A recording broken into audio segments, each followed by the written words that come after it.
मोर प्रिय पिला माने एही कहानी शुण। पूर्व काଳରେ ଏକ ଗାଁରେ 7 ଭାଇ ଓ ସେମାନଙ୍କର ଏକମାତ୍ର ଗେଲା ଭଉଣୀ ରହୁଥିଲେ। 7 ଭାଇ ଭଉଣୀକୁ ବହୁତ ଶ୍ରଦ୍ଧା କରୁଥିଲେ। ଦିନେ 7 ଭାଇ ବାହାରକୁ ବାଣିଜ୍ୟ କରିବାକୁ ଗଲେ। ଯିବା ପୂର୍ବରୁ ସେମାନେ ଭଉଣୀକୁ ସତର୍କ କରିଦେଇଥିଲେ ଯେ ଯେମିତି ହେଲେ ବି ଘରର ପଛ ଦୁଆର ଖୋଲିବୁ ନାହିଁ। କିଛିଦିନ ପରେ ଜଣେ ବୁଢ଼ୀ ଅସୁରୁଣୀ ସେହି ବାଟ ଦେଇ ଯାଉଥିଲା। ସେ ଭଉଣୀଟିକୁ ଏକା ଦେଖି ତାକୁ ଖାଇବା ପାଇଁ ଫାନ୍ଦ ପାତିଲା। ସେ ଜଣେ ଭିକାରୁଣୀ ବେଶରେ ଆସି କହିଲା, ଝିଅଟି ତାକୁ ପାଣି ଦେବାକୁ ଆସିଲା। ଅସୁରୁଣୀ ଘର ଭିତରକୁ ପଶି ଆସିଲା ଏବଂ ଭଉଣୀଟିକୁ ଗୋଟିଏ ମନ୍ତ୍ର ବଳରେ ପଥର କରିଦେଲା କିମ୍ବା କେଉଁଠି ଲୁଚାଇ ରଖିଲା। ତାପରେ ସେ ନିଜେ ଭଉଣୀର ରୂପ ଧାରଣ କରି ସେଠାରେ ରହିବାକୁ ଲାଗିଲା।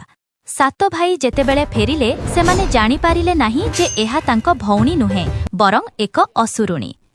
କିନ୍ତୁ ଅସୁରୁଣୀର ଖାଇବା ଶୈଳୀ ଏବଂ ବ୍ୟବହାର ଦେଖି ଭାଇମାନଙ୍କର ସନ୍ଦେହ ହେଲା। ସେମାନେ ଦେଖିଲେ ଯେ ସେ ରାତିରେ ଚୋରି କରି ପରିବା ବାଡ଼ିରୁ କଞ୍ଚା ପରିବା ଏବଂ ଅନ୍ୟାନ୍ୟ ଜିନିଷ ଖାଇଯାଉଛି। ଶେଷରେ ଜଣେ ଭାଇ ତାକୁ ଗୋଡ଼ାଇ ଗୋଡ଼ାଇ ତାର ଅସଲ ରୂପ ଧରି ପକାଇଲେ।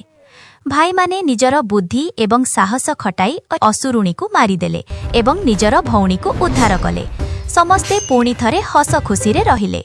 ଶିକ୍ଷା: ଅଚିହ୍ନା ଲୋକଙ୍କୁ ସହଜରେ ବିଶ୍ୱାସ କରିବା ଉଚିତ ନୁହେଁ ଏବଂ ବଡ଼ମାନଙ୍କ କଥା ମାନି ଚଳିବା ଆବଶ୍ୟକ।